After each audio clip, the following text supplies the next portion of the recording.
Alright, YouTube, what is good? It's your boy Rebel back with another video, and today we are taking a look at FireRed Image Edit's new update, and that is 1.1. So the key features, it contains state-of-the-art identity consistency, so open source SOTA and character identity preservation, ensuring subjects remain recognizable across complex edits. It has multi-element fusion, freely combine 10 plus elements with agent-powered automatic cropping and stitching, no more struggles with shorter prompts. It has comprehensive portrait makeup, so dozens of styles from professional beauty retouching and yellow olive skin tone brightening to Halloween witch makeup and creative looks. Maintains high fidelity typography and stylized text comparable to closed source solutions. This is actually a really big one because it does retain textile detail. So photorealistic restoration, so high quality old photo repair and enhancement with superior detail recovery. So essentially you can just like restore old photos with this. It has an open LoRa training ecosystem, so the full training code is released for custom style creation, optimized samplers, maximize GPU efficiency for identical tasks. It has extreme speed optimization, complete acceleration suite featuring distillation, quantization, and static compilation,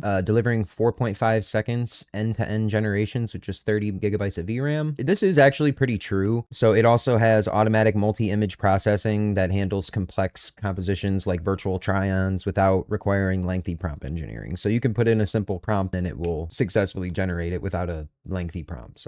So the first thing you're going to need to do is head to the link in the description and go to Civet AI so you can download the workflow and the file links. There is a GUF, a VAE, a text encoder, and an 8-step LoRa. The 8-step LoRa does speed up the generation, but there is a degrading quality. You can run 50 steps and turn the LoRa off, but it's going to take, twice as long. So after you download the workflow and the models, you can throw the workflow in Comfy and you will get something that looks like this. So looking on the left side, we have our UNet loader for the GUF, we have our LoRa, we have our model sampling, we have our clip, our VAE, and our CFG for the patch of the model. We have our two Quen Image Edit Plus nodes for prompting. We have our encode. We have a Flux Context Image Scale node. This just brings it to scale so that all of the images are the same resolution. You have your K sampler running 8 steps at a CFG of 3. The CFG is playable, like you can adjust this anywhere from 2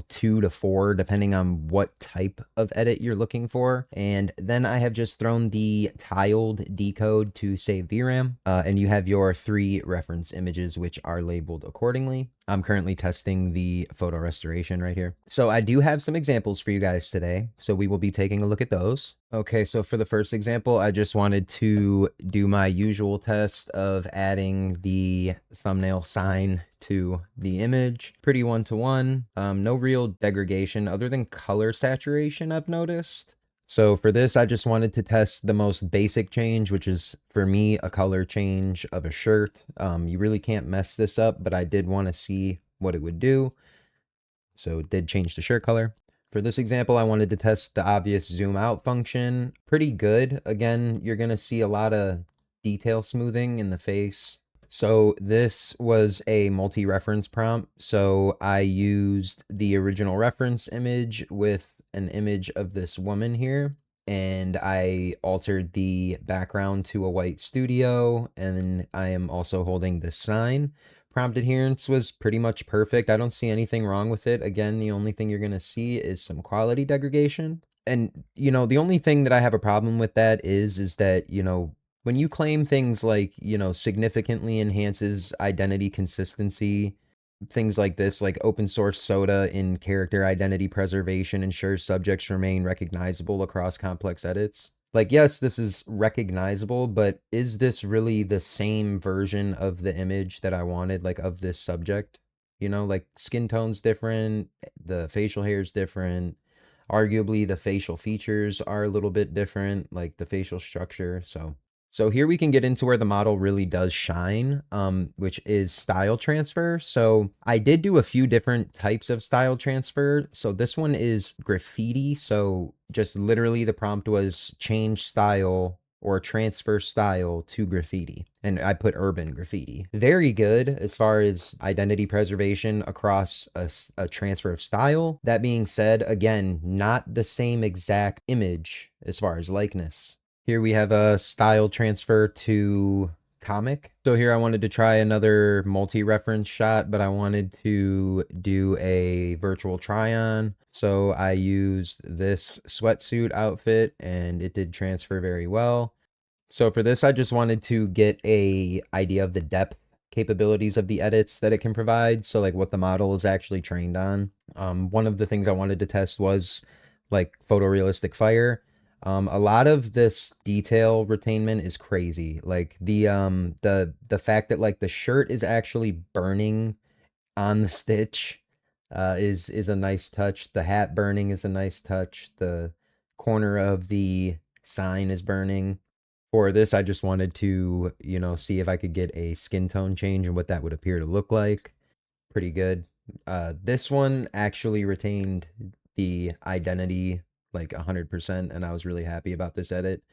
All right, so here we're just getting into some more style transfers, and I'll just show you a couple different versions of these. So here's another example. This one was pretty cool. This is actually a style transfer to Picasso painting. I just thought that this was pretty good. And here we have a style transfer to Disney or Pixar animation. Here we have a text edit. We're looking at like keeping the aesthetic of the image and identity of the image, but changing, whatever instance you're looking for. So in this case, it would be the text and the color of the perfume. Pretty good if you ask me. And here's another example with just the name change, keeping the text style intact. And here I just wanted to do a simple edit like testing tattoos implemented onto skin, which I like to do with most models to see how their adherence is. Here we have just a really cool edit of a photoreal Pikachu, and I just changed the color of the fur to rainbow. Here we have an interesting output. So I wanted to try this with multiple edit models. This is just a, enhancement to photorealism. No model that I tried this with was able to achieve this output. That being said, it's obviously not perfect. You should see some of the other versions that I got, and I'll show you here. So this was Flux Klein, the 9BKV model. This was the output that it gave me when I gave the exact same prompt. So, and for comparison, the left is FireRed Image Edit 1.1, and this is Flux Klein 9BKV. So this was the only model out of 3 different edit models I tested this on that was able to achieve it. So for this, I just wanted to do a day to night with, a couple additives. Like I changed the color on the car. I added a spotlight to the sky, and I added a graffiti-based decal on the side of the car with my image imposed as a second reference image. Worked out pretty well. Here I wanted to test a simple edit for close-up detail retainment on the identity of the subject. So as I was saying before, there is a lot of degradation that occurs and just detail loss in general when you're working with photoreal subjects. A lot of it just gets padded or blurred or even artifacted in some kind of way. That being said, this isn't like that bad of an image. Like looking at this, if it was on a smartphone, it probably wouldn't look too different. But there's too many differences that I'm able to pull out that make me refrain from using this for anything like this. Here we have a simple edit of a colorization, and then I added the graffiti neon tattoos. Here I wanted to test the variability of a simple edit in the model. So I just prompted to put a fireball in her hand. I do have multiple generations for this, just to see, if seed changed the output at all, and it did to a degree. There are some slight artifacts and issues that occur in some of them, but for the most part, they all came out really good. So for this prompt, I just wanted to do a simple restoration and enhance detail. So I had prompted to enhance detail and photorealism, and this was the output that I got. For comparison, the one on the left is what Flux Klein 9BKV provided. As you can see, not only is the identity preserved better across the generation, but it's also just tenfold a better output. Here we have kind of a condensed edit, so I gave it a bit of a longer prompt to change the can color, the style, the text on both the name of the brand and the flavor, and I wanted to retain the text style, so I do have multiple generations for this. Here's a second example, a little bit better as far as likeness of the can and, decal and illustrations. For the third example, along the same lines again, pretty similar.